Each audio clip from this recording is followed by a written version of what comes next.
He paid life insurance every single month for 17 years. When he died, his family believed the policy would protect them. Instead, the insurance company said no, and what happened next ended up in court. Michael Thompson was an ordinary American father, mid-40s, 2 kids, a full-time job, a mortgage. Like millions of Americans, Michael bought life insurance for one reason only: to make sure his family would be okay if something happened to him. The policy wasn't cheap. Every month for 17 years, the premiums were paid on time. No missed payments, no lapses. To Michael, this policy was a promise. A promise that if the worst ever happened, his wife and children would be protected. One evening, Michael collapsed at home. Paramedics arrived quickly, but it was too late. The official cause of death: sudden cardiac arrest. No signs of violence, no drugs, no foul play. Just a tragic, unexpected loss. After the funeral, Michael's wife did what anyone would do. She contacted the life insurance company. She submitted the documents, the death certificate, the claim form. She believed this part would be simple.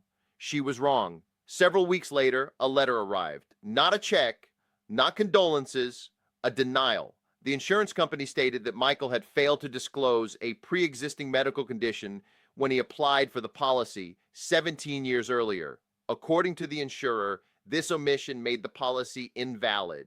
No payout, no explanation beyond a few legal sentences.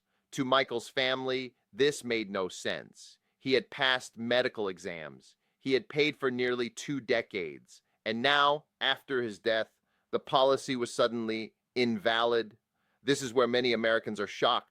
Life insurance contracts often include a contestability period, usually the first 2 years. But in some cases, insurers still investigate old applications if they believe there was misrepresentation. In Michael's case, the company claimed that years earlier, he did not fully disclose minor chest discomfort he once mentioned to a doctor. At the time, Michael didn't think it was serious. No diagnosis, no treatment, no medication. But the insurer argued it mattered, and they refused to pay. Michael's family decided to fight back. They filed a lawsuit. Their argument was simple. Michael answered the application honestly, to the best of his knowledge. He was never diagnosed with heart disease. The insurer had accepted premiums for 17 years without question. The insurance company argued the opposite. They claimed the policy would never have been issued if the information had been disclosed differently. The case went to court. After reviewing medical records and testimony, the court ruled in favor of the family. The judge found no evidence of intentional deception.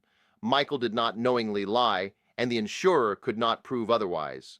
The insurance company was ordered to pay the full policy amount plus interest, but the damage had already been done. The family had waited over 2 years. They had paid legal fees, and the financial stress was enormous.